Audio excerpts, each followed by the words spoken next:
برطانوی حکومت نے دعویٰ کیا ہے کہ حکومت پاکستان نے کووڈ-19 کے حوالے سے برطانوی حکومت کے ساتھ ڈیٹا شیئر نہیں کیا۔ برطانوی حکومت کا یہ کہنا ہے کہ یہ جو اسپیسیفک ڈیٹا جس کی بات ہو رہی ہے یہ پاکستان کو سے ریلیٹ کرتا ہے، جو کووڈ-19 کا جو پلان ہے پاکستان کا، ویکسینیشن پروگرام ہے، جو ٹیسٹ اینڈ ٹریسنگ ہے، جینومک جو ٹیسٹنگ ہے، اور اس کے ساتھ ساتھ جتنے بھی ایک ریکوائرمنٹ ہے جو ٹیسٹ ہے، یہ وہ جو ڈیٹا پاکستان نے شیئر کرنا تھا وہ شیئر نہیں ہوا۔ آج میری یہ خبر چھپی ہوئی ہے دی نیوز میں اور جیو کی ویب سائٹ پر، اور یہ خبر چھپنے کے بعد جو پوری ڈیٹیلز میں آپ کے ساتھ وہ شیئر کروں گا، لیکن یہ خبر چھپنے کے بعد کہ ایکچولی ہوا کیا، جس میں میں نے نہ صرف ایک برطانوی حکومت کے ایک منسٹر اور ایک سینئر منسٹریل سورس کو کوٹ کیا ہے، بلکہ اس کے ساتھ ساتھ جو ایک بہت کی میٹنگ ہوئی فرائیڈے کو، جو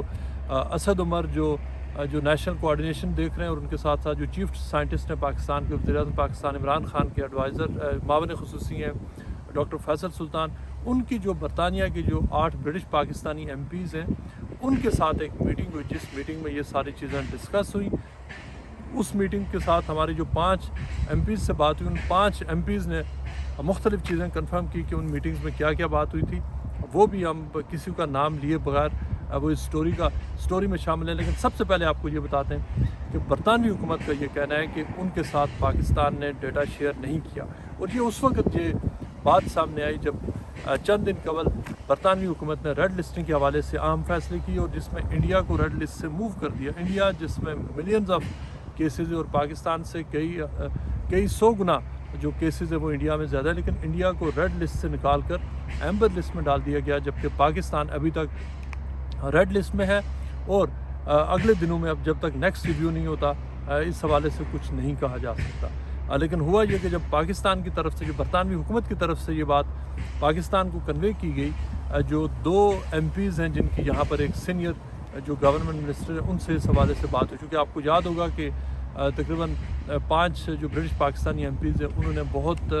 شدید قسم کے پروٹیسٹ لیٹرز لکھے تھے، اور کہا تھا کہ پاکستان کے ساتھ پالیٹکس ہو رہی ہے، انفیئر ٹریٹمنٹ ہو رہی ہے، کہ پاکستان ابھی تک ریڈ لسٹنگ میں ہے لیکن انڈیا کو نکال دیا گیا، اور بہت سارے دیگر ممالک کو بھی نکالا گیا، اور یہ کہ یہاں پر بزنس انٹرسٹ کو دیکھا جا رہا ہے، پالیٹکس کو دیکھا جا رہا ہے، ڈیٹا کو نہیں دیکھا جا رہا۔ اس پر جو گورنمنٹ کے ایک سورس ہیں، انہوں نے ہمیں اس بات کی تصدیق کی کہ ایکچولی یہ ہوا، یہ ان کا دعویٰ ہے۔ ایک میٹنگ ہوئی فرائیڈے کو، جس میں پاکستان کی طرف سے اسد عمر اور فیصل سلطان تھے، جو جہاں پر جتنے بھی برٹش پاکستانی ایم پیز ہیں جنہوں نے اس پورے معاملے کو اٹھایا تھا، ان کی اس حوالے سے تفصیلی بات چیت ہوئی۔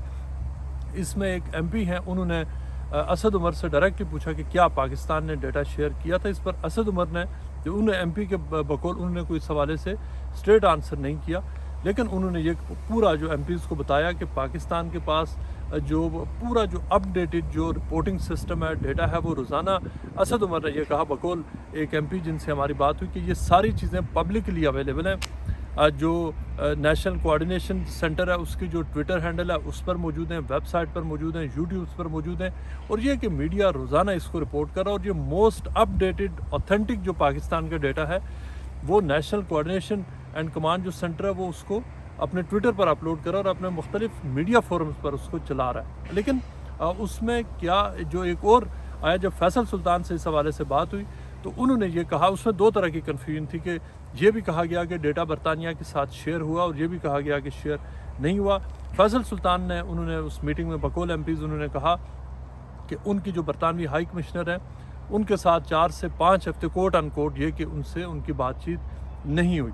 جو اس حوالے سے جو ایم پیز تھے، ایم پیز نے ان سے پوچھا، جو پاکستانی جو حکام تھے، کہ کیا ان کی اس حوالے سے ادر دین ڈیٹا شیئرنگ، یہ ایک سپریٹ ڈبیٹ ہے، لیکن کیا انہوں نے کچھ ڈپلومیٹک لابنگ کی، کیا لندن ہائی کمیشن نے اس حوالے سے کچھ ایفرٹس کی، یا کیا پاکستان کے فارن آفس نے انگیج کیا، جو کہ اوبویسلی اسد عمر کا یا فیصل سلطان کا ڈومین نہیں ہے، وہ ایک سپریٹ وہ ڈپلومیٹک ایفرٹ ہے۔ لیکن اس حوالے سے بھی جو ایم پیز ہیں انہوں نے بتایا کہ ان کو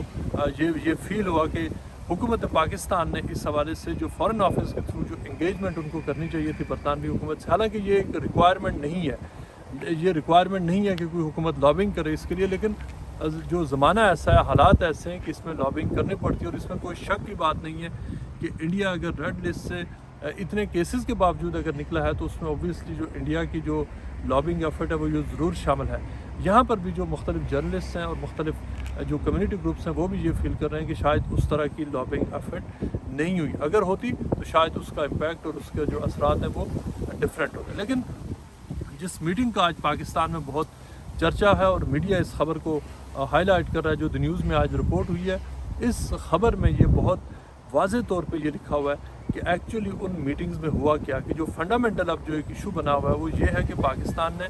ڈیٹا شیئر نہیں کیا. اس میری خبر چھپنے کے بعد شیریں مزاری نے ایک ٹویٹ کیا جس میں شیریں مزاری صاحبہ کا یہ کہنا ہے کہ یہ ایک بہت ریڈیکولس ڈیسیژن ہے، اور یہ کہ برطانیہ اس حوالے سے جو گول پوسٹ ہے وہ موو کر رہا ہے بار بار، یعنی مختلف کہ پہلے کچھ اور شرائط تھی پاکستان کے لیے لیکن اب کچھ اور شرائط ہیں اور اب کچھ اور موقف سامنے آ رہا ہے. اس پر انہوں نے یہ بھی کہا کہ جو برطانوی حکومت ہے وہ ڈومینیٹڈ ہے بائی انڈوفائلز، اور یہ شیریں مزاری نے کہا، اور انہوں نے کہا کہ یہ پاکستان کے ساتھ زیادتی ہے، پولیٹکس ہے. فرائیڈے کو جو میٹنگ ہوئی، اس میٹنگ کے فوراً بعد اسد عمر صاحب نے ایک ٹویٹ بھی کیا. اس ٹویٹ میں اسد عمر نے کہا کہ وہ اب برطانوی حکومت کے ساتھ ڈیٹا شیئر کریں گے، لیکن کریں گے، یہ انہوں نے نہیں کہا کہ انہوں نے پہلے سے کیا ہوا ہے، انہوں نے کہا کہ وہ شیئر کریں گے. لیکن انہوں نے اس کے ساتھ ساتھ یہ بھی کہا کہ اس طرح کے فیصلے جو ہیں نا وہ ریڈ لسٹ کے حوالے سے should be motivated not by politics but by data, کہ پاکستان کے حوالے سے دیگر جو فیصلے ہیں وہ ڈیٹا کی بیس پر ہونے چاہیے، پالیٹکس کے حوالے سے نہیں ہونے چاہیے. لیکن اسی میٹنگ میں موجود ایک اور ایم پی ہیں جنہوں نے ہمیں یہ بھی بتایا کہ اس میٹنگ میں یہ بھی ڈسکس ہوا کہ برطانوی حکومت یہ کہہ رہی ہے کہ جو انڈیا کا جو ڈیٹا ہے اور یہ میں آپ کو یہ بھی بتا دوں کہ یہ برطانوی حکومت کے ایک آفیشیل ہیں، ان سے میری بات ہوئی، انہوں نے بھی یہ کہا. برطانیہ کے جو ڈپارٹمنٹ فار ٹرانسپورٹ ہے اس سے میری بات ہوئی، اس کو آن ریکارڈ میں نے سٹوری میں کوٹ کیا. انہوں نے بھی کہا، انہوں نے اپنی ریزنز بتائیں کہ پاکستان کیوں ریڈ لسٹ میں ہے، اور اس کے حوالے سے ان کی پوری سٹیٹمنٹ ہم نے اس خبر میں چھاپی ہوئی ہے جو آپ دیکھ سکتے ہیں. لیکن اس میں جو ایک اور بات اس میٹنگ میں جو امپورٹنٹ سامنے آئی وہ یہ تھی کہ اس میٹنگ میں یہ کہا گیا کہ جو انڈیا کا جو اس وقت تک کا جو ڈیٹا ہے، جو مختلف جو تقریباً 4 سے 5 ٹیسٹ بنتے ہیں جو ویکسینیشن کے حوالے سے، کووڈ جو ٹیسٹ اینڈ ٹریسنگ ہے اور جو کیمپین ہے پوری اور جینومک ٹیسٹنگ ہے، اس میں پاکستان بہت پیچھے ہے. یہ نہ صرف برطانوی حکومت کا یہ بلیف ہے اور انہوں نے آف دی ریکارڈ بریف بھی کیا میڈیا کو، بلکہ اس میٹنگ میں بھی یہ بات ڈسکس ہوئی اور اس پہ جو کہا گیا ہے کہ جو پاکستانی حکام تھے انہوں نے اس بات کو ایکسیپٹ کیا کہ شاید جو اس طرح کے مسائل موجود ہیں، اور یہ کہ انڈیا کے جو کووڈ-19 کے کیسز تھے اس میں ریپڈ ڈراپ ہوا ہے. ایک مثال جو اس میٹنگ کے اندر ہم کسی ایم پی کا نام لیے بغیر آپ کو بتا رہے ہیں، چونکہ تقریباً 7 سے 8 ایم پیز وہاں موجود تھے، 5 ایم پیز نے جو کانٹینٹس ہوئے اس میٹنگ کے انہوں نے ان کی تصدیق کی ہے. اس میٹنگ میں یہ بات بھی ہوئی کہ جو انڈیا کے اندر جو اسپیسیفک جو وہاں پر جو نمبرز ڈسکس ہوئے کہ پاکستان جو جینومک ٹیسٹنگ ہے وہ ابھی تک تقریباً ان ٹوٹل ایک سال میں 270 جینومک ٹیسٹنگ ہوئے، یعنی 300 کے انڈر، جبکہ انڈیا ایک مہینے میں صرف 2500 اس طرح کے ٹیسٹ کرتا ہے. اور یہ اس طرح کی کنسرنز ہیں کہ اس میں جو ایم پیز تھے انہوں نے حکومت پاکستان کو تجویز دی کہ وہ پاکستان کے لیے اور جو پاکستانی ان کے کانسٹیچوئنٹس ہیں اور پاکستانی عوام کے لیے ضرور آواز اٹھاتے رہیں گے. لیکن بہت ضروری ہے کہ حکومت پاکستان ریڈ لسٹ سے باہر آنے کے لیے نہ صرف یہ کہ یہ پورا سسٹم کو وہ پراپرلی انگیج کرے، بلکہ جو ڈپلومیٹک ایفرٹ ہے اس کے ذریعے انگیج کرنا بہت ضروری ہو چکا ہے.